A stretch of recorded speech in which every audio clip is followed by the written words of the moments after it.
Hello students, मैं रवि रंजन आप लोगों का स्वागत करता हूं मैग्नेट बेंस हिंदी में, जो आपको प्रोवाइड करता है छठी से 12वीं कक्षा तक के सभी विषयों के कंप्लीट वीडियो कोर्स, और वो भी फ्री ऑफ कॉस्ट। और ऐसा नहीं कि भाई एक चैप्टर या दो चैप्टर फ्री करवाया और कहा जाए भाई बाकियों के लिए सब्सक्रिप्शन लो, कोई सा चार्ज पे करो तब जाके कंप्लीट वीडियोस मिलेगी। तो भाई ऐसा यहाँ नहीं है, यहाँ आपको मिलता है best quality content, complete content, और इसके लिए आपको कोई चार्ज भी नहीं पे करना। भाई ये तो बहुत अच्छी बात है। चलो इसी बात के साथ करते हैं आज के सेशन को स्टार्ट। तो आज हम पढ़ने वाले हैं वृत्त चैप्टर, जो कक्षा 10वीं का पाठ 10 है, और इसमें हम कर रहे हैं भाई मोस्ट इंपॉर्टेंट क्वेश्चन, यानी सबसे महत्वपूर्ण क्वेश्चन जो आपके एग्जाम के पॉइंट ऑफ व्यू से है, वो हम आज डिस्कस करने वाले हैं।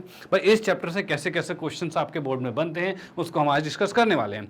तो भाई देखते हैं भाई कैसे कैसे क्वेश्चन है। अच्छा, इस चैप्टर को स्टार्ट करने से पहले मैं आपको बताना चाहता हूं कि इसमें अभी तक हम क्या क्या चीजें करवा चुके हैं। तो भाई वृत्त चैप्टर में सबसे पहले हमने इसके पूरे कॉन्सेप्ट को समझाया था, यानी कॉन्सेप्ट वीडियो भी बनाई है। उसके बाद पूरे एनसीईआरटी का सॉल्यूशन भी करवाया हुआ है, पूरा कंप्लीट सॉल्यूशन करवाया गया है। ओके, जिसमें कि प्रश्नावली हो गए, उदाहरण हो गए, परिमेय हो गए, सबको बेहतरीन तरीके से कंप्लीट करवाया था। उसके बाद हमने इसके एमसीक्यूज क्वेश्चन यानी बहुविकल्पीय प्रश्न भी कंप्लीट कर दिए हैं, और इस चैप्टर का एक वन शॉट रिवीजन भी कर दिया है, यानी कि एक वीडियो में पूरे चैप्टर को रिवाइज कर दिया गया। ओके, तो इतनी सारी चीजें हो चुकी है। अगर आपने देखा है तो बहुत अच्छी बात है, और नहीं देखा है तो भी कोई बात नहीं, आप देख लेना। और फिलहाल हम देख रहे हैं भाई आज के सेशन में कि भाई किस तरह के बोर्ड में एग्जाम में क्वेश्चन पूछे जाते हैं। ओके, तो करते हैं सेशन को स्टार्ट और देखते हैं कैसे कैसे क्वेश्चन है। चलो हाँ जी, तो यहां पर आते हैं सबसे पहले क्वेश्चन पे। तो पहला क्वेश्चन कहता है भाई ये क्या, भाई केंद्र O वाले वृत्त पर बाह्य बिंदु T से दो स्पर्श रेखाएं TP और TQ खींची गई है। भाई ये देख सकते हो, एक ये T बिंदु है, यहां से TP और TQ दो स्पर्श रेखाएं खींची गई है। ओके, और इसने कहा है सिद्ध कीजिए। क्या सिद्ध करना है कि भाई PTQ, भाई ये PTQ मतलब ये वाला जो है हमारे पास, भाई ये कोण जो है वो दो है, दो गुना है किसके भाई, OPT के। भाई OPT के दो गुना मतलब इस कोण के दो गुना है। चलो भाई ये चीज देख रहे भाई, हमें ये सिद्ध करना है। और मैं आपको बता दूं बहुत ही ज्यादा इंपॉर्टेंट क्वेश्चन है, ये कई बार आपके एग्जाम में आ भी चुका है। तो देखते हैं भाई किस तरह से इस क्वेश्चन को सॉल्व किया जाता है। तो भाई करने का तरीका क्या है, तो करने का तरीका ये है कि सबसे पहले हम क्वेश्चन में लिखेंगे क्वेश्चन में दिया हुआ क्या है। तो यानी कि फर्स्ट स्टेप क्या है, तो भाई कहेंगे लिखेंगे दिया है। सबसे पहले हमने लिखा दिया है, तो दिया है में क्या आ रहा है, तो भाई हमें एक वृत्त दे रखा है, तो हम लिखते हैं भाई एक वृत्त। भाई एक वृत्त दे रखा है जो कि हमारे पास कितना है, जिसका केंद्र O है, और इसकी त्रिज्या मैंने R मान ली। भाई त्रिज्या R है मतलब मैंने यहां पर रखा ये त्रिज्या R है। ठीक है भाई, डन। अब भाई इसके बाद क्या है, तो भाई इसके बाद हमें दे रखा है भाई क्या क्या चीज, एक मिनट, हाँ जी, तो हमें इसमें एक वृत्त दे रखा है जिसका केंद्र O है और त्रिज्या R है। भाई इतनी बात देखो, जब भी आप वृत्त को डिनोट करते हो, दर्शाते हो, तो कैसे दर्शाएंगे भाई, इसमें यहाँ केंद्र होता है और ये त्रिज्या होती है, इस तरह से वृत्त को दर्शाया जाता है। ओके चलो, और इसके साथ इसमें दे रखा है भाई TP तथा TQ, ये क्या है भाई, ये स्पर्श रेखाएं हैं, स्पर्श रेखा है। ठीक है, यहां पर हम कह सकते हैं TP और TQ ये दो क्या हैं, ये स्पर्श रेखाएं हैं। चलो भाई बहुत बढ़िया। अब इसके बाद हमें क्या चाहिए, इसके बाद हम लिखते हैं भाई क्या सिद्ध करना है वो लिखेंगे। तो लिखा मैंने यहां पर सिद्ध करना है, सिद्ध करना है। ठीक है भाई, सिद्ध करना है की बात करें तो भाई क्या सिद्ध करना है, तो भाई कोण PTQ है, इसको हम देख सकते हैं भाई PTQ ये बराबर है दो कोण OPQ के। भाई ये बराबर है। ओके भाई, हम यहां देख पा रहे हैं PTQ जो है वो इसके डबल के बराबर है, ये हमें सिद्ध करना है। तो चलो सिद्ध करते हैं भाई किस तरीके से सिद्ध होगा। तो यहां पर मैंने लिखा सिद्ध। ठीक है, सिद्ध की बात करते हैं तो एक देखो हमने जो इसमें रूल पढ़ा हुआ है क्या क्या भाई, त्रिज्या और स्पर्श रेखा के बीच का कोण कितना होता है, तो भाई ये 90 डिग्री का होता है, एग्जैक्ट बिल्कुल होता है। चलो भाई ठीक है, तो यहां पर मैं क्या लिख सकता हूं भाई, मैं यहां पर लिख सकता हूं भाई कोण OPT। भाई मैंने लिखा कोण OPT बराबर में 90 डिग्री लिख दिया। भाई ये लिखा जा सकता है, और ये क्यों लिखा जा सकता है, क्योंकि भाई त्रिज्या तथा स्पर्श रेखा के बीच का कोण यही होगा। तो हम ये रीजन साथ में लिखेंगे, त्रिज्या तथा स्पर्श रेखा के बीच का कोण।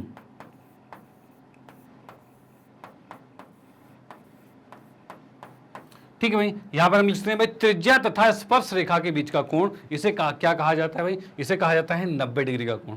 ओके भाई, त्रिज्या और स्पर्शिका के बीच का कोण 90, ये बिल्कुल आपको पता होना चाहिए। इसकी परी में भी हमने सिद्ध की थी और ये बहुत इंपॉर्टेंट कंसेप्ट है, तो आपको पता होना चाहिए। ओके चलो भाई, अब नहीं पता था तो पता लग गया और पता है तो भाई बहुत अच्छी बात है। आते हैं नेक्स्ट पे भाई, क्या तो भाई ओपीटी की बात करें भाई। ओपीटी ये पूरा जो कोण है ये दो हिस्सों में बटा है, एक ये है और एक ये है भाई, ये दो हिस्से, तो क्या दोनों को जोड़ के लिखा जा सकता है? तो भाई बिल्कुल लिख सकते हैं। तो भाई इसको मैं लिख सकता हूं क्या भाई, इसको लिख सकते हैं टी पी क्यू। भाई यहां पर लिखा हमने कोण टी पी क्यू, प्लस में लिख सकते हैं कोण ओ पी क्यू, कोण ओ पी क्यू।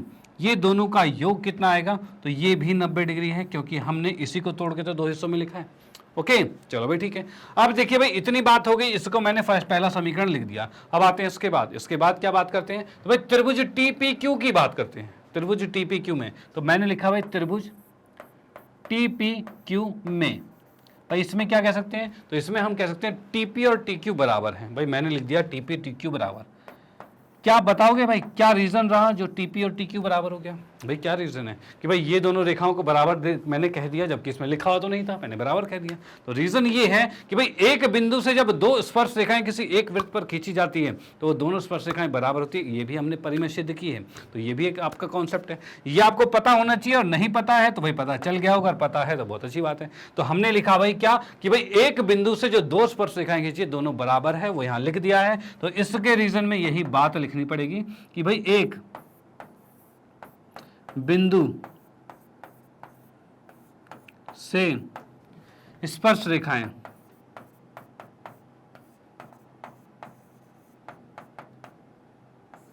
ठीक है, स्पर्श रेखाएं हो गया, एक मिनट, चलो भाई ठीक है, ये हमने यहां पर कर दिया। अच्छा एक चीज देखिए, इस त्रिभुज के अंदर अगर ये भुजा इसके बराबर है तो क्या ये समद्विबाहु त्रिभुज नहीं बन गया? तो बिल्कुल बन गया। तो भाई समद्विबाहु त्रिभुज में क्या होता है? समान भुजाओं के सामने वाला कोण, सम्मुख कोण होता है, वो बराबर होता है। तो यहां पर हम सीधे लिख सकते हैं क्या भाई? सीधे लिखते हैं ये कोण जो है, ये वाला कोण जो है इस कोण के बराबर होगा। तो मैं लिख देता हूं कोण टी पी क्यू जो है ये बराबर होगा कोण टी क्यू पी के। और ये क्यों हो रहा है?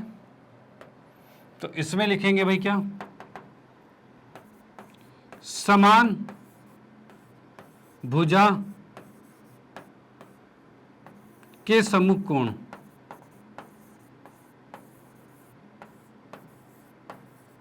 भाई समान भुजा के सम्मुख कोण जो है वो बराबर होगा। डन, चलो भाई ठीक है, हमने लिख दिया भाई समान भुजा के सम्मुख कोण बराबर है। ओके चलो इतनी बात हो गई है। अब इसके बाद क्या किया जाए? तो इसके बाद देखिए क्या क्या चीज है। तो यहां पर मैं लिख सकता हूं इन तीनों कोणों का योग कितना होगा? तो भाई तीनों कोणों का योग 180 होगा, एग्जैक्ट। चलो भाई ठीक है, तो मैंने यहां पर लिखा भाई क्या कि भाई इसी त्रिभुज में हम बात कर रहे हैं कि भाई कोण जो हमारे पास है पी टी क्यू, ये चीज था हमारे पास, और प्लस में कोण टी पी क्यू, प्लस में कोण टी क्यू पी, इन तीनों का योग होगा 180 डिग्री। जिसका रीजन मैं लिख सकता हूं क्या कि त्रिभुज के तीनों कोणों का योग है। यहां लिख दिया हमने त्रिभुज के भाई तीनों कोणों का योग, भाई त्रिभुज के तीनों कोणों का योग जो है वो 180 होगा। डन, तो ये हमने लिख दिया भाई यहाँ पर कि तीनों कोण 180 के हैं। अब यहां से क्या है, क्या मैं इसको इस तरीके से लिख सकता हूं, क्योंकि ये दोनों तो बराबर है, तो क्या किसी एक के साथ लिख जा सकते हैं हम? यानी कि इसको भी मैं टीपी क्यू लिख सकता हूं? तो भाई बिल्कुल लिख सकते हैं। तो इसके बाद हम आते हैं नेक्स्ट पेज पर, अगले पेज में देखते हैं भाई।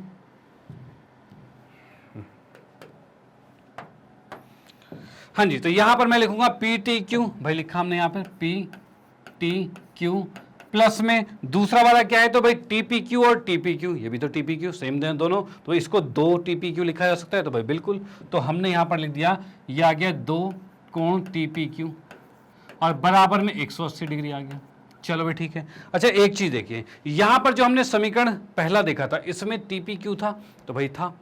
अब भाई यहां से टीपी क्यू का मान जो निकलेगा उसको दूसरे वाले समीकरण में रख देंगे। यानी कि अगर मैं इसी को उठाकर दूसरी साइड भेजता, देखो इसी को उठाकर दूसरी साइड भेजता, तो भाई टीपी क्यू का मान क्या होता है? 90 माइनस में ओपी क्यू, यही आता।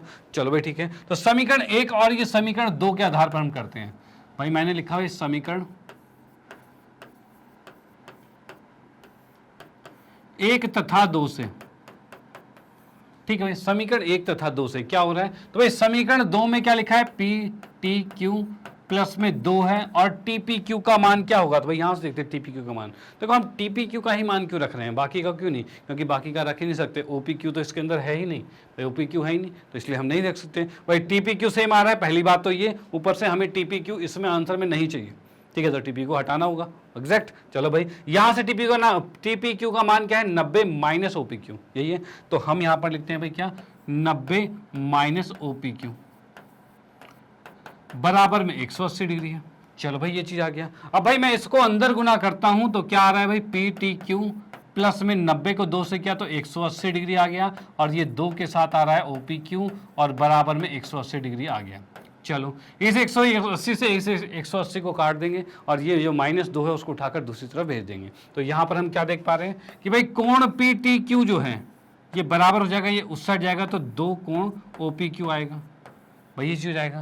भाई PTQ बराबर में 2 OPQ आएगा। क्या हमें यही सिद्ध करना था कि भाई PTQ बराबर में 2 OPQ, भाई बिल्कुल सिद्ध करना था और वो सिद्ध हो चुका है, यानी ये क्वेश्चन यहाँ पर समाप्त होता है। यानी इसमें हमने रूल क्या लगाया, पहली क्वेश्चन जो निकली वो किससे, तो भाई ये यहाँ पर 90 डिग्री का कोण बना रहा है तो दोनों को जोड़ के बराबर 90, ये पहली समीकरण। दूसरी समीकरण क्या थी, तो भाई इन तीनों को जोड़कर 180 के बराबर करा, तो भाई ये कर दिया हमने 180 के बराबर, और जिसमें कि ये दोनों बराबर थे क्योंकि ये दोनों भुजाएं बराबर थी, इसलिए इससे करके यहां पर हमने दूसरी समीकरण निकाली और पहले से दूसरे में TPQ का मान रखा और हमारा आंसर सामने। डन, कोई दिक्कत वाली बात तो नहीं। तो ये क्वेश्चन भी बड़े इजी तरीके से हो गया, और मैं बताऊं कि ये क्वेश्चन बहुत ही ज़्यादा इंपॉर्टेंट है। तो इस क्वेश्चन को यहाँ तो आपने समझ ही लिया है, साथ ही साथ खुद से भी ट्राई करना है, खुद से क्वेश्चन करोगे, खुद से क्वेश्चन की प्रैक्टिस करोगे, यानी इस क्वेश्चन को रखना है और खुद पेन कॉपी उठाओ और पूरा सॉल्व करो, तभी ये चीज आपके माइंड में रुक पाएगी। अभी ये चीजें समझ में आ गई है, बहुत अच्छी बात है, लेकिन इसके बाद अगर आप इसे छोड़ देते हो और सीधे भाई एग्जाम में उठाओगे तो फिर दिक्कत ये होगी, तब आप सोचोगे भाई कोई एक छोटा मोटा कंसेप्ट यहाँ पर छूट जाता है, और छूटने की वजह से क्या होगा, तो आप वो क्वेश्चन नहीं कर पाओगे। ओके, तो भाई ये दिक्कत हो जाएगी, तो दिक्कत हो जाएगी तो फिर तो दिक्कत वाली बात है। तो फिर आपको क्या करना है, प्रैक्टिस। भाई जितनी ज़्यादा प्रैक्टिस करोगे उतना आप इस मैथमेटिक्स यानी गणित विषय में शार्प होते जाओगे और आगे बढ़ते जाओगे। ओके, चलो भाई, तो मैं इसको करता हूँ इरेज और आते हैं नेक्स्ट क्वेश्चन पे। अगले क्वेश्चन को देखते हैं भाई, अगला मोस्ट इंपॉर्टेंट क्वेश्चन कौन सा है। ओके, चलो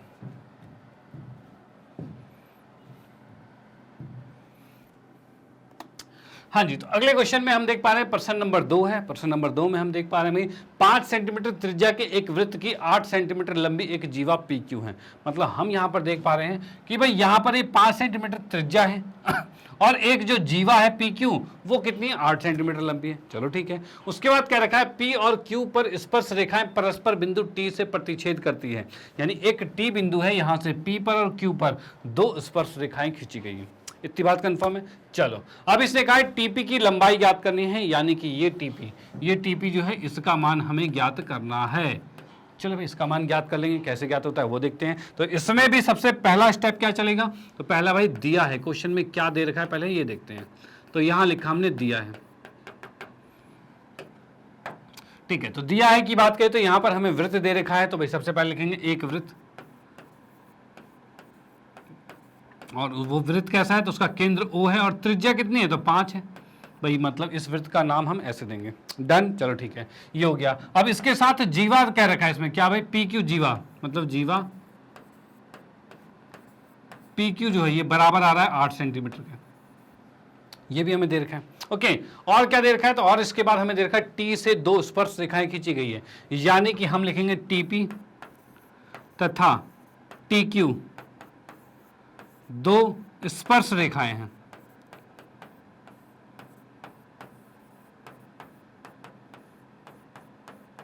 चलो भाई ठीक है, यहां से हम देख पा रहे हैं भाई TP और TQ 2 स्पर्श रेखाएं हैं। ओके, उसके बाद क्या आता है, तो उसके बाद हम आते हैं भाई क्या सिद्ध करना है, सॉरी क्या ज्ञात करना है वो लिखेंगे भाई। ज्ञात करना है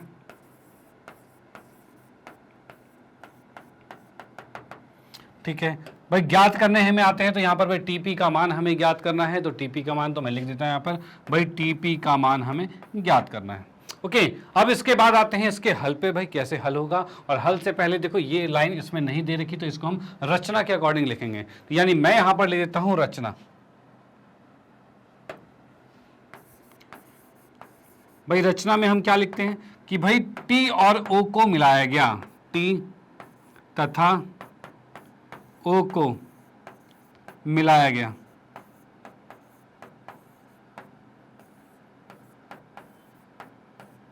ठीक है भाई, टी और ओ को मिलाया गया, डन। तो भाई टी और ओ को मिला दिया हमने। उसके बाद आते हैं भाई सिद्ध पे। भाई कैसे सिद्ध होगा, तो यहाँ पर लिखा, सॉरी सिद्ध नहीं, हल पे आते हैं, क्योंकि जब भी आपको क्वेश्चन में दिखे ज्ञात करना है तब आपको हल लिखना है, और अगर आए क्वेश्चन में भाई सिद्ध करना है तो आप सिद्ध करना है तब सिद्ध आएगा, डन। चलो ठीक है, तो यहाँ पर मैंने हल लिख दिया। हल में भाई किस तरीके से क्वेश्चन सॉल्व होगा, तो यहाँ पर भाई मैं क्या करता हूँ कि इसमें कुछ चीज़ों को मान लेता हूँ। क्या क्या चीज़ें मान लेंगे, तो भाई यहाँ पर जैसे कि हम इसको मानते हैं, ये x हो गया तो इसको मैंने y मान लिया, ओके इतनी बातें हो गई। तो भाई यहाँ पर मैं लिख लेता हूँ जो जो चीज़ें मानी जा रही हैं। तो मैंने लिखा है माना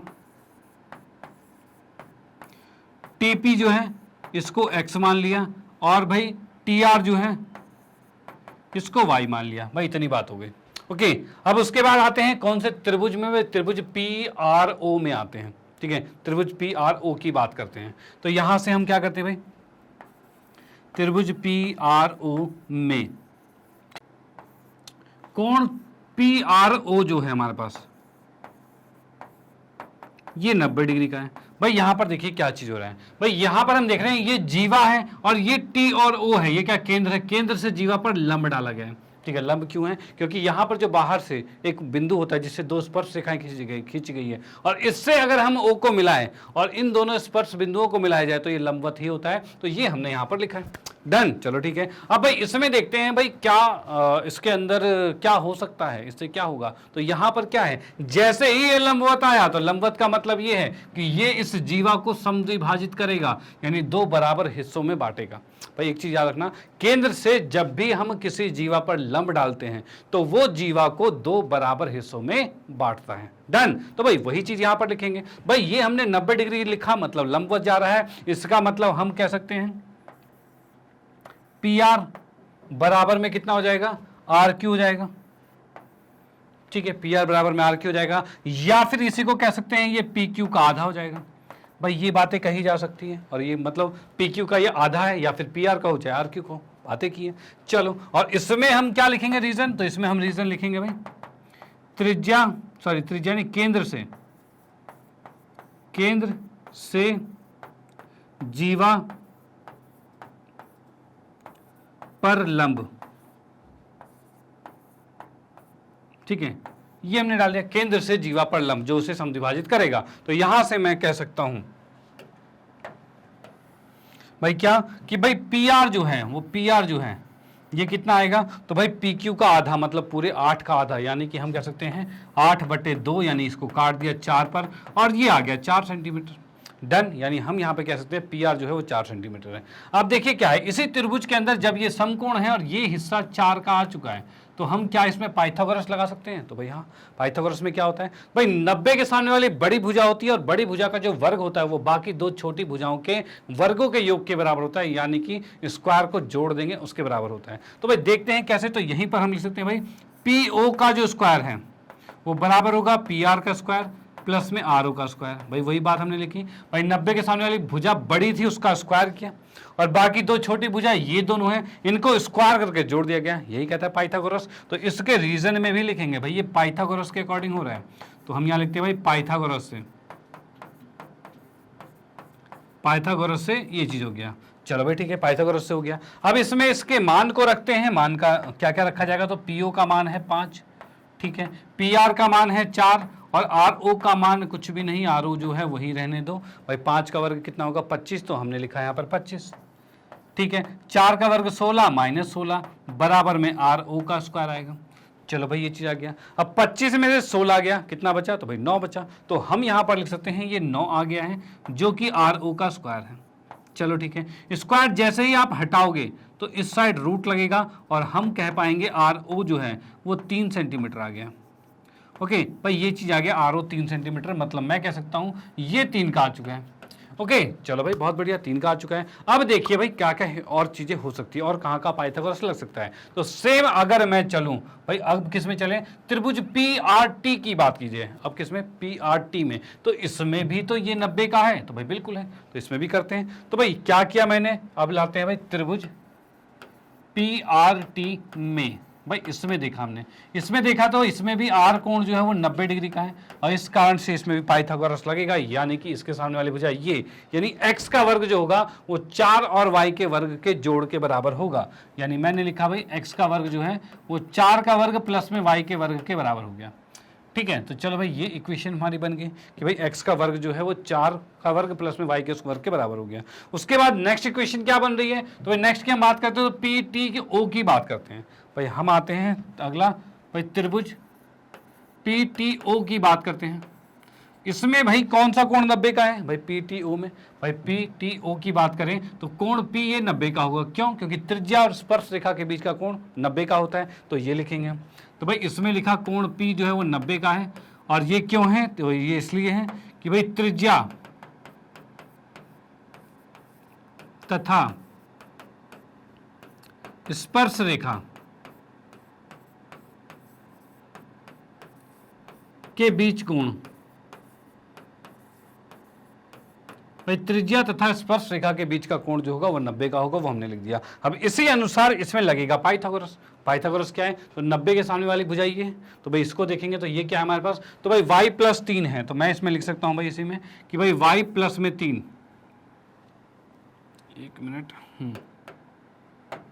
भाई लिखा हमने y प्लस में 3 का जो वर्ग है ये प्लस में, और इसके साथ प्लस क्या करेंगे भाई, इसका जो वर्ग है वो इस और उसके x और 5 के वर्गों के योग के बराबर होगा, तो वो मैंने यहाँ पर लिख दिया, ये जो है ये बराबर है x का वर्ग प्लस में 5 के वर्ग के बराबर है। ओके डन, चलो भाई ठीक है। अब देखो ये है हमारा समीकरण 1 और ये है समीकरण 2। ओके, यहां से एक्स स्क्वायर का मान उठा के यहां पर रखा जा सकता है, बिल्कुल। चलो भाई लिखते हैं समीकरण 1 से, समीकरण 1 से एक्स स्क्वायर का मान 2 में रखने पर,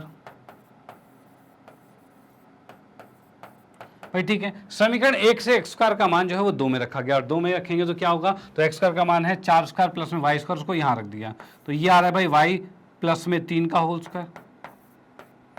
ठीक है, और इसकी जगह आ गया भाई 4 का स्क्वायर प्लस में वाई का स्क्वायर और प्लस में 5 का स्क्वायर आ गया। ठीक है, इसको जब मैं खोलता हूं तो क्या आएगा, तो भाई इसको खोला तो ये आ रहा है भाई ए स्क्वायर प्लस में बी स्क्वायर प्लस में 2ab यानी 6y आएगा, बराबर में 4 का स्क्वायर यानी 16 आ गया, और प्लस में वाई स्क्वायर आ गया, और प्लस में 25 आ गया। ठीक है भाई, इस वाई स्क्वायर से ये वाई स्क्वायर कट गया।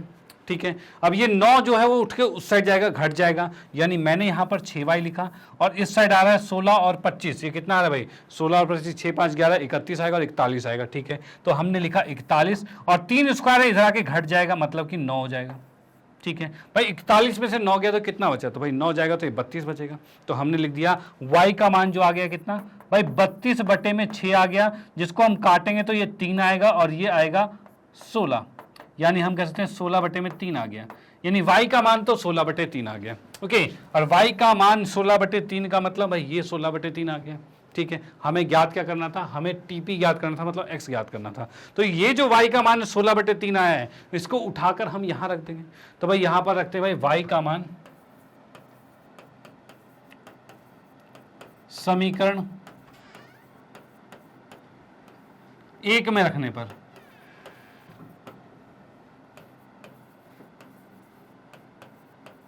ठीक है, y के मान को समीकरण 1 में रखा गया, तो y का मान क्या है हमारे पास, सॉरी y का मान, हाँ बिल्कुल, इसको उठाकर यहां पर रखेंगे तो ये आ रहा है हमारे पास x का स्क्वायर प्लस में 4 का स्क्वायर मतलब 16 आएगा, प्लस में y का स्क्वायर मतलब कि 16 बटे 3 इसका वर्ग आ गया। ठीक है, यहां पर देखा हमने 16 आ रहा है। ठीक है, 16 का होता है 256, भाई 16 का वर्ग 256, ये 9 होता है, 9 को 16 से गुना करेंगे तो कितना आएगा, तो 9 दाएं 90 और 6 निम 54, कितना हो रहा है 144 हो रहा है, तो भाई लिखा हमने 144, प्लस में 256 आ रहा है और बटे में 9 आ रहा है, और ये चल रहा है x का वर्ग। यहाँ पर हमने देखा इसको जोड़ा तो ये आ रहा है 400 और ये आ रहा है 9 और ये आ रहा है x का वर्ग। भाई वर्ग अगर हटाओगे तो यहाँ पर रूट लग जाएगा, भाई बिल्कुल लगेगा। ठीक है भाई, देखो एक चीज़ है, आपको ये 16 का वर्ग याद होना चाहिए, नहीं तो फिर 16 गुना 16 करोगे, काम का टाइम वेस्ट करोगे। कम से कम 25 तक तो जरूर ही आपको याद रखना है, 25 का 30 तक जरूर याद रखना है कि आपकी कैलकुलेशन बहुत फास्ट होगा है। ओके चलो भाई, इसमें देखा 400 किसका वर्ग होता है, तो भाई ये 20 का होता है, 9 किसका होता है, तो भाई 3 होता है, ठीक है भाई, 9 का 9 3 का वर्ग होता है तो वो लिख दिया हमने। यानी कि हम देख पा रहे हैं x का मान कितना आ गया भाई, x को क्या माना था हमने, टीपी माना था, तो टीपी कितना आ चुका है भाई 20/3 आ चुका है भाई, टीपी का मान 20/3 सेंटीमीटर आ चुका है। और ये क्वेश्चन यहाँ पर समाप्त होता है। आप इसका स्क्रीनशॉट ले सकते हो और इसका भी स्क्रीनशॉट ले सकते हो। ओके, अब देखिए क्वेश्चन में हमने किया गया था, तो भाई हमें एक चीज पता है ये 90 का है, तो भाई यहाँ पर हमने इस त्रिभुज में पाइथागोरस से इस 3 को निकाला, इस त्रिभुज में हमने एक इक्वेशन निकाली इससे भाई, एक समीकरण इससे निकली जो कि हम देख पा रहे हैं भाई समीकरण 1 निकल गया उससे। ठीक है, फिर दूसरी समीकरण किससे निकली, तो बड़े त्रिभुज को लिया क्योंकि ये भी तो 90 का है, तो उसके सामने वाली भुजा भी रहेगी जो कि कर्ण कहलाएगी, तो इसमें भी हमने पाइथागोरस से इसका सेकंड इक्वेशन निकाला और पहले और दूसरे समीकरण को सॉल्व किया, अपने आप x और y का मान निकल चुका है और वही इसका आंसर है। ओके, तो आपने इसका स्क्रीनशॉट ले लिया है, उसका भी ले लिया, ये भी क्वेश्चन यहाँ पर समाप्त होता है और ये भी एक मोस्ट इंपॉर्टेंट क्वेश्चन है, तो इसकी भी प्रैक्टिस जरूर करनी है। डन, चलो भाई ठीक है। अब आते हैं नेक्स्ट क्वेश्चन पे, अगले क्वेश्चन को देखते हैं भाई, अगला किस तरह का किस टाइप का क्वेश्चन है और कैसे हम उसको बड़े आसानी से सॉल्व करेंगे। ओके चलो, हाँ जी, तो अगला है प्रश्न नंबर 3 और ये क्या कह रहा है, तो भाई ये कह रहा है दो संकेंद्री वृत्तों की त्रिज्या जो है वो 5 सेंटीमीटर और 3 सेंटीमीटर है। देखो ये क्या लिखा है, संकेंद्री, ये क्या होता है, तो समान केंद्र जिसका होता है, सेम केंद्र जो होता है उसे संकेंद्री कहा जाता है। यानी कहा जाए भाई एक तो बड़ा वृत्त ये है, ठीक है, दूसरा वृत्त ये है, ठीक है, और इन दोनों का केंद्र सेम है भाई, इन दोनों का केंद्र सेम है। चलो ठीक है, अब इसने कहा है बड़े वृत्त की उस जीवा की लंबाई ज्ञात कीजिए जो छोटे वृत्त को स्पर्श करते हुए जाती है। यानी मैंने यहां पर एक लिख दिया, ये खींच दिया भाई, ये की जीवा हो गई जो बड़े वृत्त की जीवा है, ठीक है, और छोटे वृत्त की स्पर्श रेखा है, तो इसकी लंबाई हमें ज्ञात करनी है। देखते हैं भाई कैसे ज्ञात होगी। तो यहां पर सबसे पहले हम लिखते हैं भाई क्वेश्चन में कि दिया है भाई, क्या दिया है, तो भाई इसमें हमें दे रखा है कि दो वृत्त हैं जो संकेंद्री हैं, जिसमें हम कह सकते हैं भाई क्या, एक की त्रिज्या जो है वो 5 है और दूसरे की त्रिज्या जो है वो 3 है भाई, यही है, एक त्रिज्या 5 है और एक त्रिज्या 3 है, तो हम इसको लिख सकते हैं भाई, दिया है के अंदर भाई क्या, तो इसमें लिख सकते हैं भाई दो संकेंद्री वृत्त,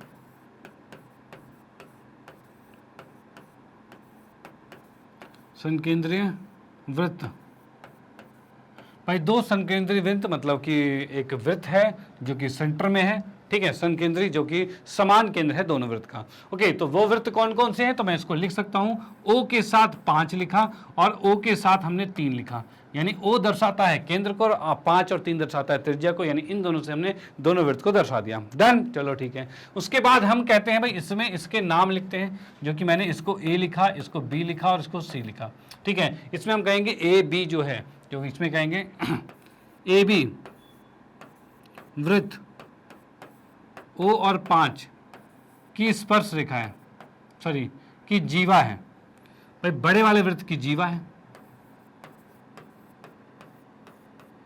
ठीक है भाई, ये बड़े वाले वृत्त की जीवा है, और ये क्या है, छोटे वाले की, तथा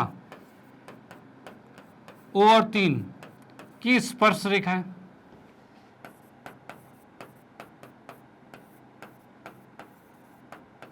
इतनी बात हमें दे रखी है भाई, छोटे वाले की स्पर्श रेखा और बड़े वाले की जीवा है। डन, चलो ठीक है। अब इसके बाद आते हैं नेक्स्ट में, हमें क्या इसमें ज्ञात करना है, तो हम लिखते हैं भाई ज्ञात करना है भाई, इसमें हमने लिखा ज्ञात करना है, तो ज्ञात करना है की बात की जाए तो यहां पर हम देख पा रहे हैं भाई AB मतलब इस जीवा की लंबाई ज्ञात करनी है, तो हम यहां पर कहेंगे भाई AB की लंबाई ज्ञात कीजिए भाई, AB जो है इसकी लंबाई हम ज्ञात करते हैं। ओके, चलो भाई AB की लंबाई ज्ञात कर लेंगे भाई, किस तरीके से ज्ञात होगी, इसके लिए हम क्या करते हैं, यहां पर आते हैं हल में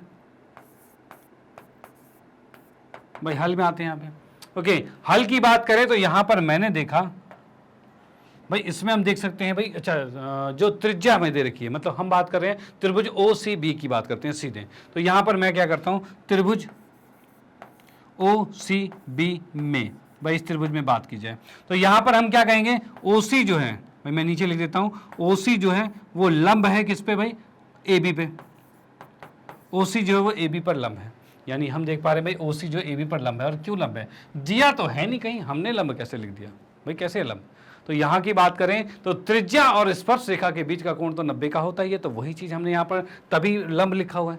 ओके, तो हम यहाँ पर लंब लिख सकते हैं और इसके साथ रीजन भी लिखेंगे कि भाई त्रिज्या तथा स्पर्श रेखा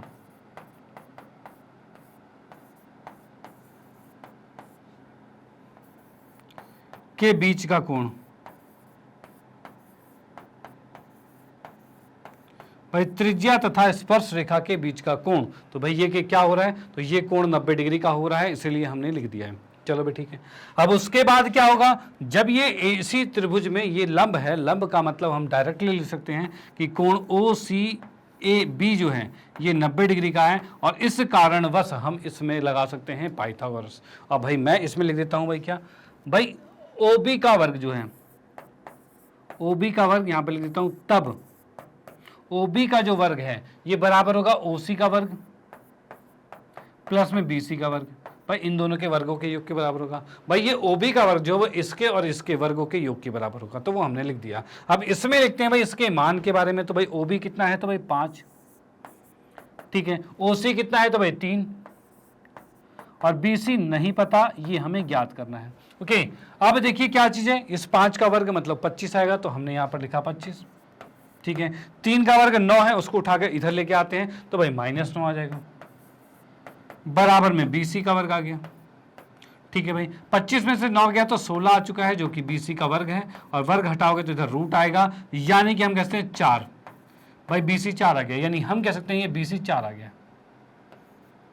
चलो भाई BC 4 आ गया, तो हमें तो A भी निकालना था, तो सेम प्रोसेस दोबारा इस साइड करें क्या, नहीं दोबारा नहीं करना, आप सीधे इसमें लिखोगे क्या कि भाई AC बराबर है BC के। भाई सीधे हम लिख सकते हैं भाई AC और BC बराबर है, वो क्यों बराबर है, दिया तो है नहीं, लेकिन हम लिख सकते हैं इसलिए क्योंकि हम देख पा रहे हैं केंद्र से जीवा पर लंब डाला गया है, केंद्र से जीवा पर लंब डाला गया है, और जब भी केंद्र से जीवा पर लंब डालते हैं तो वो उस जीवा को द्विभाजित करता है, समद्विभाजित करता है, तो हम वही चीज यहां लिखेंगे। भाई क्या लिख दिया हमने, भाई केंद्र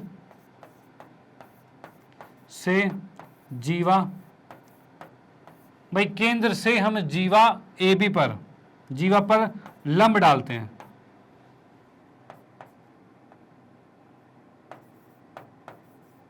लंब डालने पर, भाई केंद्र से जीवा पर लंब डालने पर ही ये चीजें बराबर होगी, इसे समद्विभाजित करेगा। चलो भाई ये हो गया। इस अकॉर्डिंग हम क्या कर सकते हैं कि भाई AC भी कितना आ गया, AC भी हमारे पास आ चुका है, तब AC जो है ये भी 4 आ चुका है, ठीक है। लेकिन हमें फाइनली निकालना क्या है, तो AB निकालना है, तो हम क्या लिखेंगे यहां पर भाई, तब AB बराबर क्या होगा, तो ये होगा AC प्लस में BC होगा, जिसे हम कह सकते हैं भाई ये भी 4 और ये भी 4, दोनों 4 है, तो हम लिखेंगे भाई 4 प्लस में 4, यानी कि 8 सेंटीमीटर कर दिया, यानी कि हम कह सकते हैं इसकी जीवा जो है वो 8 सेंटीमीटर का आ गया, और ये आंसर आ चुका है। ओके, तो ये क्वेश्चन भी यहाँ पर समाप्त होता है, आप इसका भी स्क्रीनशॉट ले सकते हो, ये भी एक इंपॉर्टेंट क्वेश्चन है, ये भी आपको आना चाहिए, तो इसकी भी प्रैक्टिस जरूर करनी है। अब आते हैं नेक्स्ट क्वेश्चन पे, अगले क्वेश्चन को देखते हुए, अगला किस टाइप का क्वेश्चन है और कैसे उसको भी बड़े आराम से हम सॉल्व करने वाले हैं। ओके, चलो भाई करते हैं रेज से। हाँ जी, तो यहाँ पर है प्रश्न नंबर 4, और यहाँ पर हम देख पा रहे हैं भाई क्या है, तो एक वृत्त के परिगत एक चतुर्भुज ABCD, भाई एक वृत्त है उसके चारों तरफ यानी परिगत जो है एक चतुर्भुज ABCD खींची गई है। डन, चलो ठीक है। उसके बाद कह रहा है भाई सिद्ध कीजिए, क्या सिद्ध करना है कि भाई ABCD जो है यानी कि AB और CD जो है वो AD और BC के योग के बराबर है, ये हमें सिद्ध करना है, और ये भी एक मोस्ट इंपॉर्टेंट क्वेश्चन है। करें इसको भी सॉल्व, तो इसको भी करते हैं बड़े प्यार से भाई, किस तरीके से ये सॉल्व होगा। तो यहां पर हमने देखा सबसे पहले दिया है, सबसे पहले हमने देखा दिया है, ठीक है। उसके बाद इसमें दिया है में क्या लिखेंगे, तो यहां पे लिखेंगे भाई एक वृत्त, एक वृत्त के परिगत, एक वृत्त के परिगत चतुर्भुज ABCD है। चलो भाई पहली बात तो ये एक वृत्त के परिगत चतुर्भुज ABCD दे रखा है, इतनी बात दे रखी है। ओके, अब हमें इसमें सिद्ध करना है तो यहां लिखते हैं भाई सिद्ध करना है,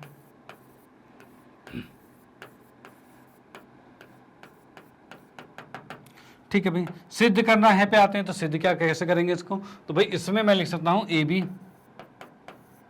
प्लस में CD बराबर में AD प्लस में BC, ये चीज हमें सिद्ध करनी है। भाई सिद्ध करना है, हमें क्या लिखते हैं, जो हमें सिद्ध करना है, तो वो हमने लिख दिया है। चलो अब इस पे आते हैं भाई सिद्ध पे, भाई कैसे सिद्ध करना है इसे, ठीक है। तो यहाँ पर हम क्या लिखेंगे भाई, इसके अंदर ही भाई जैसे कि आप देख पा रहे हो कि भाई ये एक डी बिंदु है, इससे एक स्पर्शरेखा ये खींची गई है और एक स्पर्शरेखा ये खींची गई है, यही हुआ। और हमें एक परिमेय पता है, वो क्या कहता था कि भाई एक बिंदु से किसी वृत्त पर दो स्पर्शरेखाएं जब खींची जाती है तो उन दोनों स्पर्श रेखाओं की लंबाई जो होती है वो बराबर होती है। तो वही चीज को हम यहाँ पर लेके चलेंगे कि भाई हमने लिखा कि भाई डी आर जो है ये बराबर है डी एस के, और ये क्यों बराबर है तो इसका रीजन मैंने यहाँ पर लिख दिया भाई, एक ही बिंदु से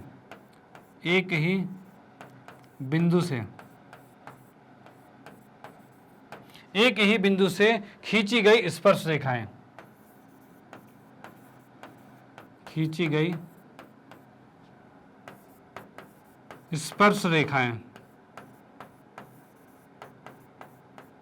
भाई एक ही बिंदु से खींची गई स्पर्श रेखाएं ये बराबर होगी, वो हमने लिख दिया। डन, चलो भाई ठीक है।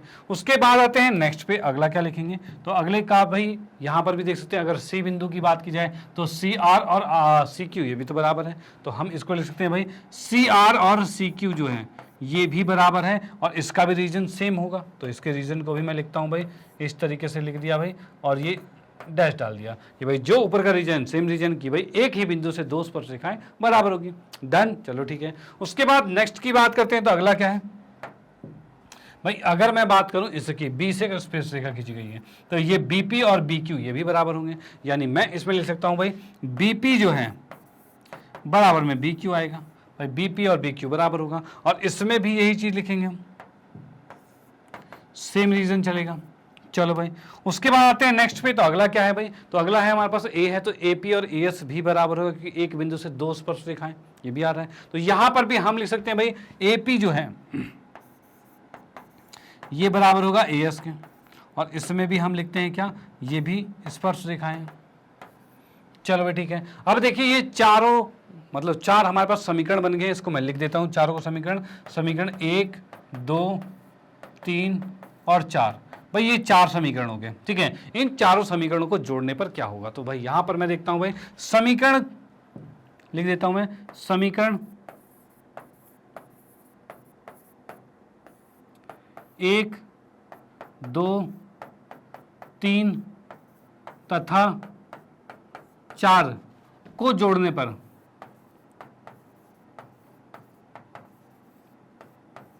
भाई इन चारों समीकरण को जोड़ने पर क्या होगा, तो चारों को जोड़ेंगे तो लेफ्ट वाला लेफ्ट से जुड़ेगा, राइट वाला राइट से जुड़ेगा, यही होगा। तो हम इसमें लिख देते हैं सीधे D R C R by D R plus में सी आर प्लस में बीपी और प्लस में एपी, इनको जोड़ा। राइट साइड की बात करते हैं तो डी एस और C Q, D S plus में सी क्यू प्लस में बी क्यू प्लस में ए एस, भाई इन चारों को जोड़ दिया, डी एस सी क्यू और बी क्यू और ए एस, इन चारों को जोड़ दिया। डन, चलो भाई ठीक है। उसके बाद आते हैं नेक्स्ट पे, तो नेक्स्ट क्या है हमारे पास भाई, इनको जोड़ कर देखते हैं जुड़ने पर कुछ बन रहा है क्या। तो हमने यहाँ पर देखा डी आर और सी आर, भाई डी आर और सी आर को जोड़ोगे तो पूरा डी एस आएगा, पूरा D S sorry D C आएगा, ठीक है। डी आर और सी आर को जोड़ेंगे तो पूरा डी सी आएगा, तो हम इसको लिखते हैं डी सी, ठीक है। प्लस में भाई ए बीपी और एपी को जोड़ा, तो ये कौन सा दिख रहा है हमें भाई, बीपी और एपी को जोड़ा तो पूरा ए बी आ रहा है, पूरा ए बी आ रहा है, तो हम इसको लिखेंगे पूरा ए बी आ गया। भाई कुछ बराबर बराबर सा लग रहा है हमें, तो हम देख पा रहे हैं भाई ए बी और सी डी, ए बी और डी सी बातें की है भाई, ये बराबर, लेफ्ट वाला तो आ गया। राइट की बात करते हैं, राइट में क्या देखेंगे भाई, डी एस और सी क्यू जुड़ रहा है क्या, तो डी एस और सी क्यू ये तो नहीं जुड़ रहा है, गलत हो गया क्या, नहीं, तो आपको ढूंढना पड़ेगा, ढूंढना क्या है, तो डी एस के साथ जुड़ना चाहिए था ए एस को, ठीक है। तो क्या यहाँ पे है, तो भाई डी एस और ए एस है, तो भाई बिल्कुल है, तो डी एस और ए एस को जोड़ेंगे तो हमारे पास आ जाएगा डी ए मतलब ए डी, तो हम इसको लिखेंगे ए डी आ गया, ठीक है। उसके बाद भाई सी क्यू और बी क्यू है, तो भाई सी क्यू और बी क्यू की बात करें तो भाई बी सी आ जाएगा, तो इसको लिखा बी सी। क्या हमें यही सिद्ध करना था कि भाई ए बी सी डी भाई वही है, ए बी है और सी डी है, और उसके बाद ए डी और बी सी ये भी बराबर है, यानी हम यहाँ पर बिल्कुल सिद्ध कर चुके हैं कि कैसे ये भुजाएं जो हैं इसके बराबर है, और वही चीज़ एग्जैक्ट आ गया है। आप इसका भी स्क्रीनशॉट ले सकते हो, और ये भी एक मोस्ट इंपॉर्टेंट क्वेश्चन है, तो इसकी भी आपको प्रैक्टिस करनी होगी। ओके चलो भाई, इसका स्क्रीनशॉट तो आपने ले लिया है, फिर हम आते हैं नेक्स्ट क्वेश्चन पे। अगले क्वेश्चन को देखते हैं भाई, अगला किस टाइप का क्वेश्चन है और कैसे उसको भी बड़े आराम से हम सॉल्व करने वाले हैं। चलो एक मिनट, ओके हाँ जी, तो अगला क्वेश्चन है प्रश्न नंबर 5 और 5वां क्वेश्चन आप यहाँ देख सकते हो कि लिखा है भाई आकृति में एक्स वाई और एक्स डैश वाई डैश, यानी हम देखते हैं भाई एक्स वाई और एक्स डैश वाई डैश। भाई ये जो दोनों आपकी रेखाएं हैं, ये दोनों रेखाएं हैं कि ओ केंद्र वाली किसी वृत्त पर दो समांतर स्पर्श रेखाएं हैं। यानी एक बात कंफर्म हो गई कि ये रेखा और ये रेखा समांतर रेखा है। डन, चलो ठीक है। उसके बाद इसने कहा है कि भाई स्पर्श रेखा बिंदु पर स्पर्श रेखा ए बी भी है, मतलब यहाँ पर क्या रखा है, इस वृत्त पर एक स्पर्श रेखा ए बी भी है जो इन दोनों को काट रही है ए और बी पे। ओके, चलो भाई ठीक है। एक्स वाई को ए पर काट रही है और एक्स डैश वाई डैश को बी पर प्रतिच्छेद कर रही है। ठीक है, सिद्ध करना है कि ए ओ बी, यानी कि हमें देखना है भाई ए ओ बी यानी ये वाला कोण जो है वो 90 का है, ये सिद्ध करना है। ओके, चलो तो इसमें सबसे पहले हम लिखेंगे भाई क्वेश्चन में दिया हुआ क्या है। तो हमने यहां पर लिखा दिया है, यहां हमने लिखा दिया है। तो दिया है कि कंडीशन में यहां पर आते हैं तो भाई मैं लिखूंगा सबसे पहले कि एक वृत्त है जिसका केंद्र तो O है और इसकी त्रिज्या हम मान लेते हैं R है, और इसकी त्रिज्या हम मान लेते हैं R है। ठीक है, तो यहां पर हमने देख लिया भाई इसकी त्रिज्या R है। में भाई इसमें हम देख सकते हैं भाई क्या क्या चीजें हैं। तो भाई एक्स वाई जो है वो एक्स डैश वाई डैश पर के समांतर है। तो यहां पर हम कहेंगे में स्पर्श रेखा, स्पर्श रेखाएं एक्स वाई तथा एक्स डैश वाई डैश, भाई एक्स वाई तथा एक्स डैश वाई डैश ये दोनों क्या है, स्पर्श रेखाएं।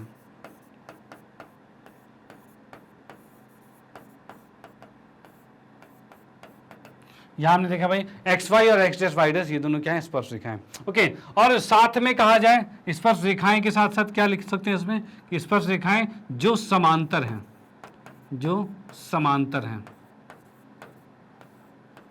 ओके भाई दो चीजें यहां पर हो रही है, एक्स वाई ये रेखा और एक्स डैश वाई डैश रेखा जो है ये दोनों आपस में पहले तो समांतर है। समांतर कहां हो गया, ये समांतर है, और साथ में ये पहली बात क्या है, स्पर्श रेखा है, दूसरी बात समांतर है। ओके, चलो अब उसके बाद आते हैं नेक्स्ट और क्या चीजें हैं। तो और हम लिखेंगे भाई ए बी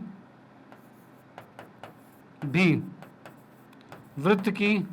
वृत्त जो ओ आर है की स्पर्श रेखा है।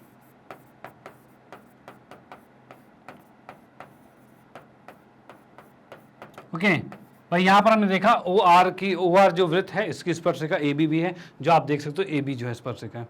ठीक है, चलो अब इसके बाद आते हैं क्या भाई, इसके बाद आते हैं भाई क्या सिद्ध करना है। तो यहां मैंने लिखा भाई सिद्ध करना है।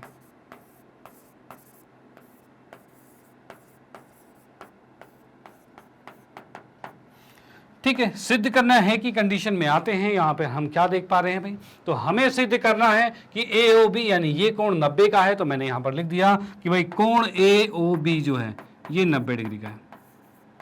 ओके भाई कोण ए ओ बी जो है वो 90 डिग्री का है। डन, चलो ठीक है। उसके बाद हम नेक्स्ट पे आते हैं भाई सिद्ध पे। अच्छा, सिद्ध करने से पहले इसमें रचना भी करेंगे भाई, रचना के बिना ये सिद्ध नहीं होने वाला। और रचना क्या करना है, तो रचना यहाँ पर ये है कि भाई ओ को हमें सी से मिलाना है, भाई इस दोनों को मिलाना है, ओ को सी से मिलाना है बस। तो यहाँ पर मैं लिखता हूँ भाई क्या, भाई ओ को सी से मिलाया गया, ओ को सी से मिलाया गया।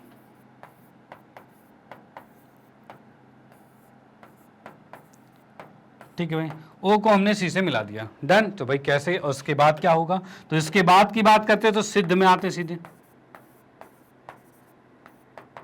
ठीक है, सिद्ध की बात करते हैं तो सिद्ध में हम क्या देख पा रहे हैं, तो यहां पर एक त्रिभुज ये है और एक त्रिभुज ये है। इन दोनों त्रिभुजों में देखते हैं भाई क्या क्या चीजें बराबर है। ओके, तो भाई पहले मैंने लिखा त्रिभुज कौन सा, तो भाई पी ओ ए, भाई त्रिभुज मैंने लिखा भाई पी ओ ए तथा नेक्स्ट हम लेंगे त्रिभुज कौन सा, तो सी ओ ए, सी ओ ए। भाई ये दो त्रिभुज की बात कर रहे हैं, कौन कौन से, पी ओ ए और सी ओ ए, इन दोनों त्रिभुज की बात करते हैं। इन दोनों त्रिभुज में हम क्या देख पा रहे हैं, इसमें हम देखते हैं भाई पी ओ जो है भाई इसमें चल रहे हैं, इसमें भाई पी ओ जो है वो सी ओ के बराबर है। भाई पी ओ सी ओ, भाई ये पी ओ और सी ओ ये आपस में बराबर है। ओके, चलो भाई ठीक है। अब उसके बाद क्या भाई पी ओ सी ओ बराबर है, क्यों बराबर है, तो क्योंकि एक ही वृत्त की त्रिज्याएं हैं। डन, तो हम यहां पर लिखते हैं भाई एक ही वृत्त की त्रिज्याएं, एक ही वृत्त की त्रिज्याएं।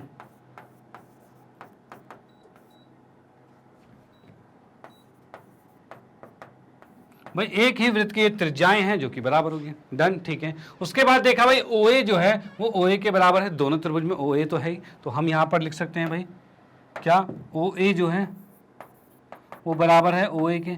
और इसका रीजन क्या आएगा, तो इसका रीजन हमारे पास आ जाएगा उभयनिष्ठ है, भाई कॉमन है तो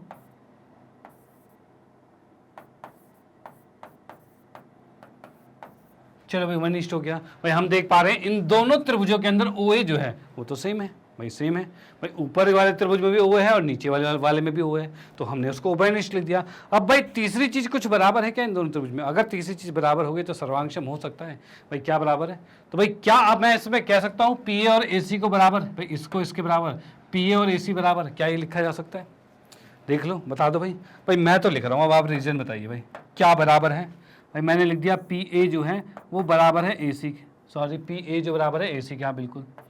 तो भाई मैंने लिख दिया तो मतलब होना तो जरूरी है, ठीक है। तो इसका रीजन क्या होगा, तो भाई एक ही बिंदु से दो स्पर्श रेखाएं खींची गई है। भाई A बिंदु बाहर है और इससे PA और AC ये स्पर्श रेखाएं दो खींची गई है, और भाई एक ही बिंदु से जो दो स्पर्श रेखाएं खींची जाती है वो क्या होती है, आपस में बराबर। तो भाई यही वही चीज हम यहाँ पर लिखेंगे भाई,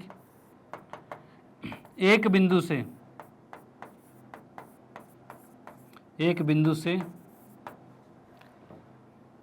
वृत्त पर स्पर्श रेखाएं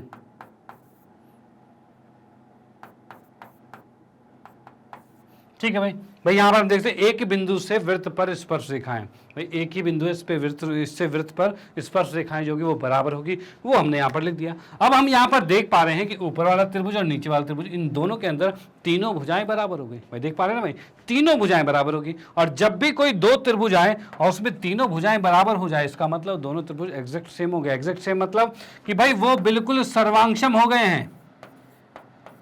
POA सर्वांशम हो जाएगा COA के, यानी कि नीचे वाला त्रिभुज और ऊपर वाला त्रिभुज बिल्कुल बराबर हो चुका है। क्या बराबर हो चुका है, बिल्कुल एग्जैक्ट सेम, हर भुजा बराबर, हर कोण बराबर, सब कुछ सेम। ओके चलो, तो इसका रीजन क्या लिखूं भाई, इस सर्वांशमता का रीजन क्या है, तो हम यहां पर देख रहे हैं भुजा भुजा भुजा, तीनों भुजाएं बराबर है, यानी कि हम लिखेंगे भाई साइड साइड साइड, ये चीज होगा, इससे दोनों सर्वांशम हो गए। अब अगर ये दोनों त्रिभुज सर्वांशम है, मैं इसको यहां से हटाता हूं, ये दोनों त्रिभुज सर्वांशम है, तो क्या इनके संगत कोण बराबर होंगे, तो भाई बिल्कुल बराबर होंगे। तो भाई कौन से संगत कोण है, तो भाई यहां पर मैं कहूं क्या ये दोनों कोण बराबर होंगे, तो भाई हमने देखा भाई O पे की बात करें, O इसका भी बीच में और बीच में, यानी O और O सेम आ रहा है, तो भाई O वाला कोण तो बराबर होगा। ओके, तो यहां पर मैं लिख सकता हूं भाई कि भाई तब कोण POA जो है ये बराबर होगा कोण COA के।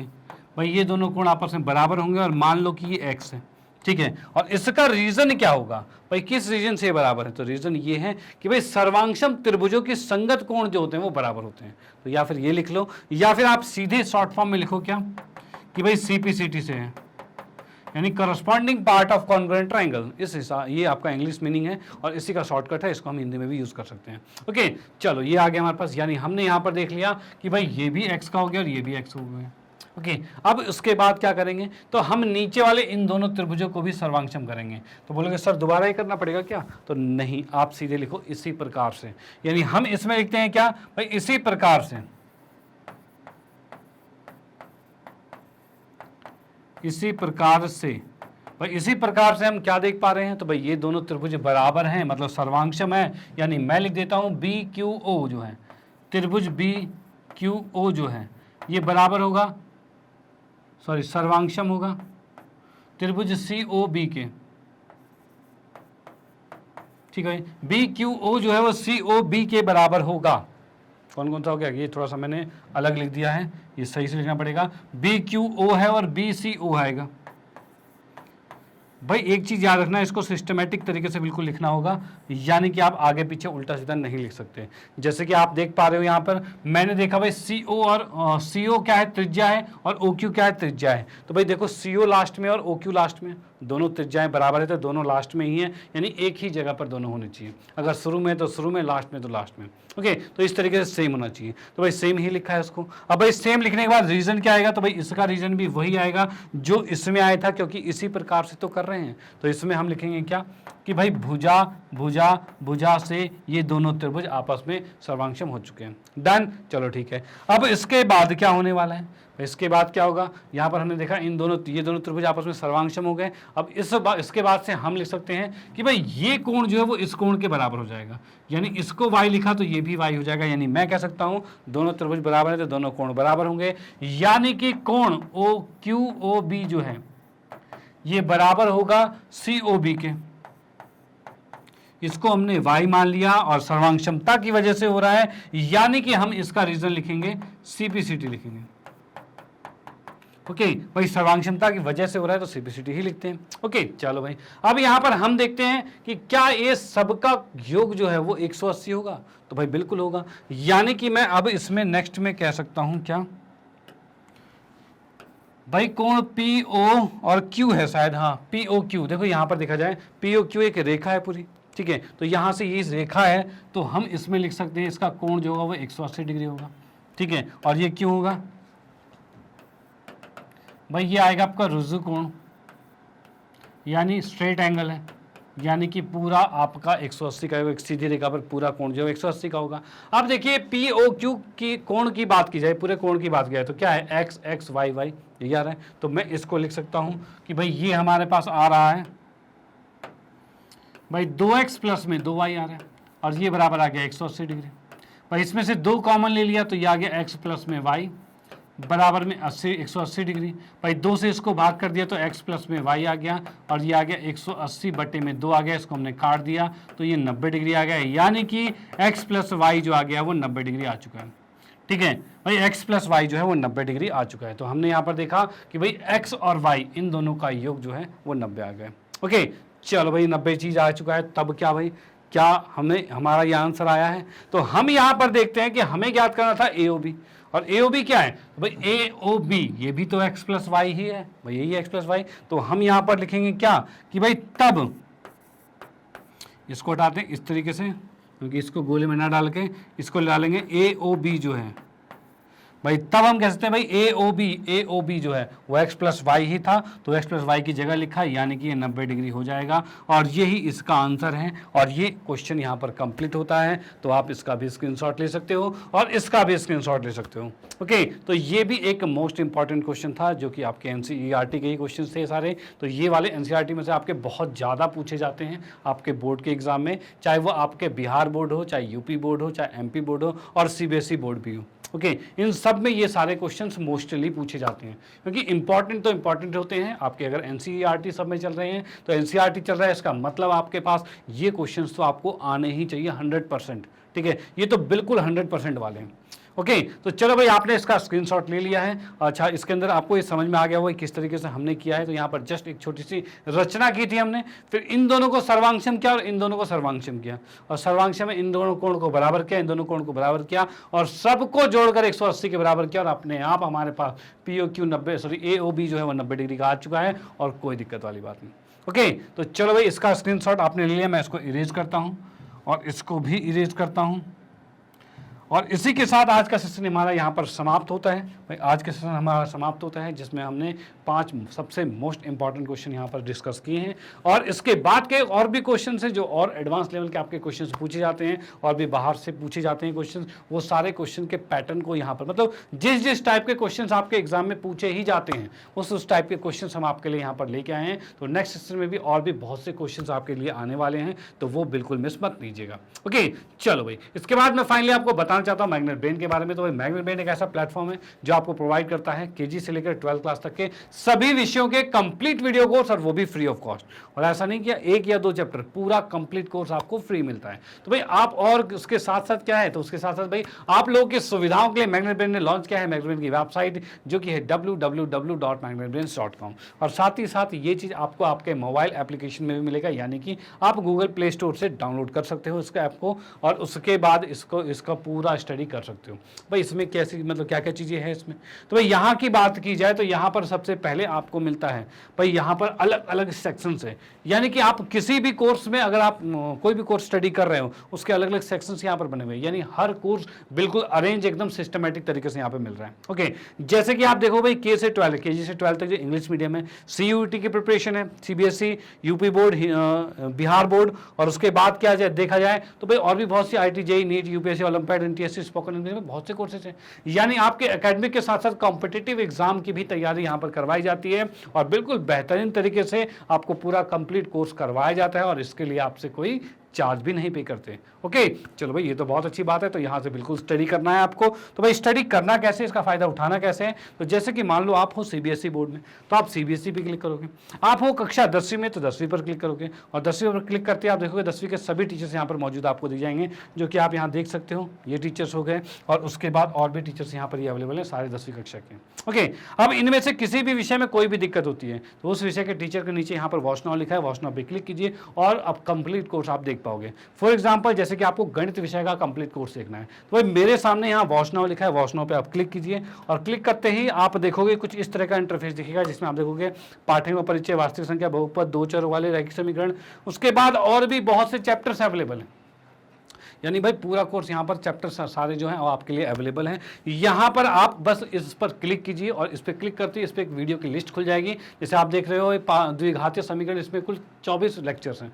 इस पर जैसे ही आप क्लिक करोगे इसमें 24 लेक्चर्स आपके खुल जाएंगे, जिसमें आपको क्या क्या चीज़ें मिलती है। तो इसमें आपको सबसे पहले मिलेगा उस चैप्टर का फुल कॉन्सेप्ट वीडियो, यानी एक वीडियो में पूरे कॉन्सेप्ट को समझाया गया है कि भाई उसमें क्या रूल रेगुलेशंस हैं जो यूज़ होने हैं, किस किस टाइप के क्वेश्चन बन सकते हैं, मतलब कि उन रूल्स से बन सकते हैं। वो रूल्स अगर पढ़ोगे तो आप क्वेश्चन को बड़े आराम से पकड़ पाओगे। ओके, चलो भाई उसके बाद भाई आपको क्वेश्चन प्रैक्टिस करने के लिए पूरे एनसीईआरटी का सॉल्यूशन करवा रखा है, यानी एनसीईआरटी में प्रश्नावली के जितने भी क्वेश्चन हैं, उदाहरण के जितने भी क्वेश्चन हैं, और अगर परिमेय है तो उसको भी बेहतरीन तरीके से सिद्ध करवाया गया है। ओके, उसके बाद आपको मिलता है भाई एमसीक्यूज, यानी कि बहुविकल्पीय प्रश्न को भी कंप्लीट करवाए हैं, जो कि आजकल आपके एग्जाम में आते ही हैं, तो भाई एमसीक्यूज भी होने जरूरी है, तो उसकी भी पूरी सीरीज अवेलेबल है। और उसके बाद आपको मिलता है मोस्ट इंपॉर्टेंट क्वेश्चन, यानी कि उस चैप्टर के जो सबसे महत्वपूर्ण क्वेश्चन है उनको भी हम डिस्कस कर रहे हैं, जो आपके एग्जाम के पॉइंट ऑफ व्यू से।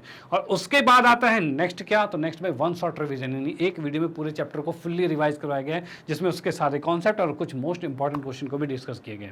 ओके, जो कि आपके एग्जाम टाइम के लिए बहुत ही ज़्यादा इंपॉर्टेंट होते हैं। ठीक है, तो वो तो भाई आपको पढ़ना ही है, एग्जाम टाइम से एक दिन पहले पढ़ लो भाई साहब, मजा आ जाएगा उसमें। ठीक है, या फिर आपका चैप्टर कंप्लीट हो गया, आप चाहते हो रिवाइज करना तो उसको पढ़िए, पूरा चैप्टर आपको फुल्ली रिवाइज करवा दिया जाएगा।